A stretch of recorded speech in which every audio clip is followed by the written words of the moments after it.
Você já ouviu falar da noite escura da alma? É algo muito mais profundo do que simplesmente estar triste. É como se a vida nos colocasse em uma crise tão intensa que tudo aquilo que antes parecia seguro perde o sentido. Já sentiram isso? Meu nome é Sabrina Silva, sou psicanalista e estudante de filosofia e nesse canal eu falo sobre autoconhecimento com doses de psicanálise, neurociência e fé.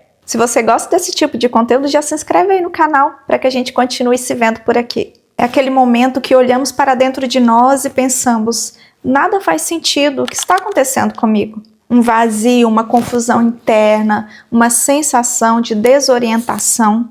Sabe a sensação de que o chão some e ficamos sem direção? É exatamente isso. Mas o interessante é que essa noite escura não é um fracasso. Pelo contrário, é como se nossa alma dissesse: chegou a hora de deixar para trás o que não é verdadeiro em você. Então começamos a nos desfazer de identidades que não nos representam, de crenças superficiais e de expectativas que vieram dos outros. Claro que é um processo doloroso, não estou romantizando nada aqui, mas também é um processo de purificação interior, quase um renascimento. Um espaço que se abre para nos reconectarmos com o que é autêntico em nós. Quando a gente fala dessa noite escura da alma, muita gente se pergunta como é que ela se manifesta e como que muda isso em nós, como que a gente descobre se está passando pela noite escura da alma. E que começa aquela experiência interna bem particular. Sabe quando você sente um vazio interno, como se você tivesse perdido a conexão com a vida, com você mesmo? Como se as coisas que antes te davam prazer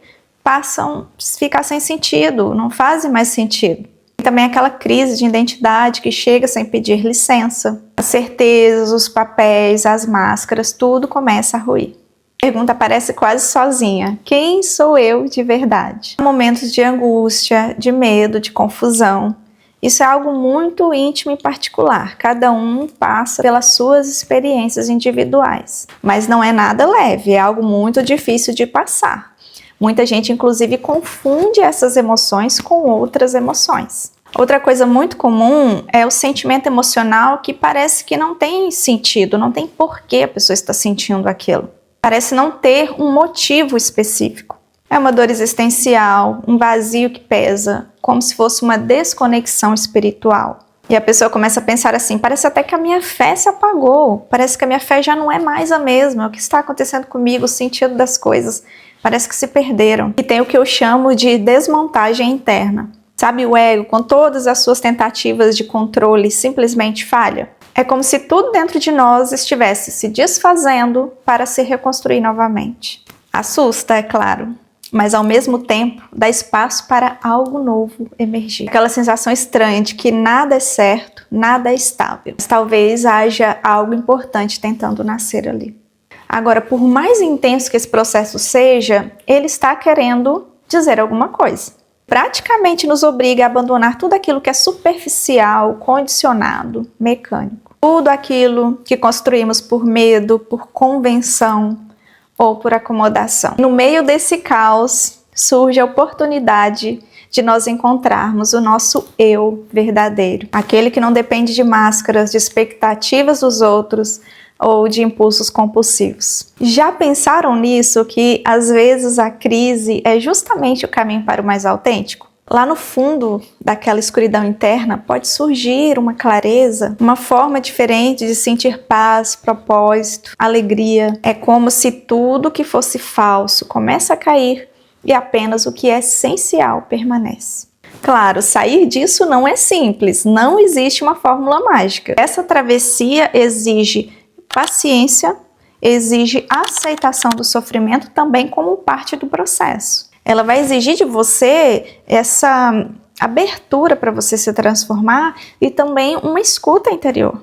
Porque desse caos pode surgir uma nova reconexão com você mesma, mais inteira, mais consciente, mais verdadeiro. Mas o que fazer quando você estiver atravessando esse momento na sua vida? Algumas coisas ajudam. Aceitar que o sofrimento faz parte da travessia. Não adianta você fingir que não existe, fingir que não está sentindo nada, fingir que aquilo não está acontecendo, ou até tentar se consertar rapidamente. Às vezes a dor é o que limpa, porque a dor, ela nos leva a reflexões mais profundas, você já percebeu? E com o coração contrito, a gente tende a ser mais sensível à voz de Deus. Permitir que velhas crenças e identidades caiam. Aquilo que não serve mais precisa ir, para que algo novo tenha espaço. Nesse momento solitário, você começa a selecionar aquilo que merece ficar e aquilo que é excesso. Cultivar paciência e compaixão consigo. Não espere resultados imediatos, dê tempo para você se reconstruir. Quantas pessoas começam seu processo de autoconhecimento e já desistem? É preciso tempo. Cada pessoa passou pelas suas experiências, carrega as suas bagagens e umas são mais pesadas do que as outras. Então tenha paciência com você. Ouvir-se, prestar atenção à dor, ao vazio e as dúvidas. Não como falhas, mas como sinais. Sempre que você tiver um questionamento sobre a vida, um sentimento que está sendo difícil de você lidar,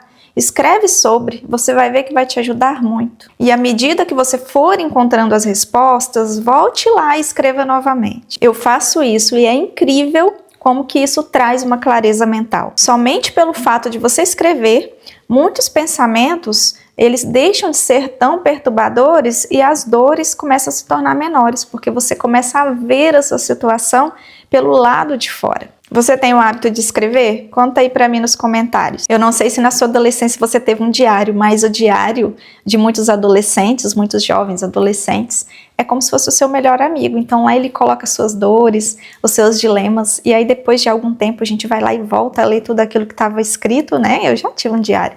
E muitas vezes a gente vê que aquelas emoções, aqueles sentimentos, aqueles problemas que a gente estava passando naquela época e que parecia um bicho de 7 cabeças, eram coisas simples de resolver, coisas que não precisava de tanto sofrimento, né, envolvido. E por fim, aos poucos se reconecte com algo que traga algum sentido existencial, espiritual. E na minha visão é o mais importante nesse momento.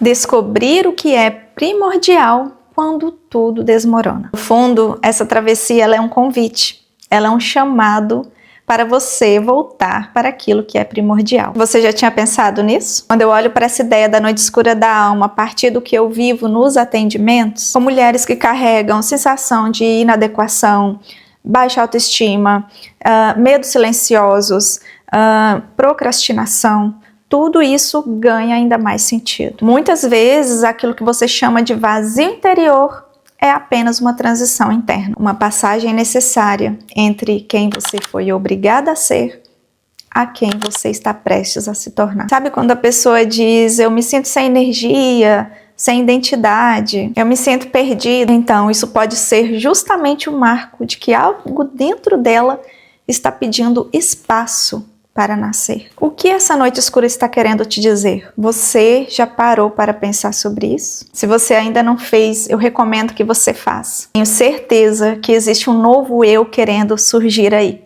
Mas sem consciência, nós somos apenas como um barco à deriva, levados pelo vento forte. Se você gostou desse conteúdo, deixe o seu joinha para que o YouTube recomende também para outras pessoas que talvez estejam passando também pela noite escura da alma. Deixe o seu comentário, nem que seja com emoji, para eu saber que você passou por aqui. Vemos no próximo vídeo. Fique bem!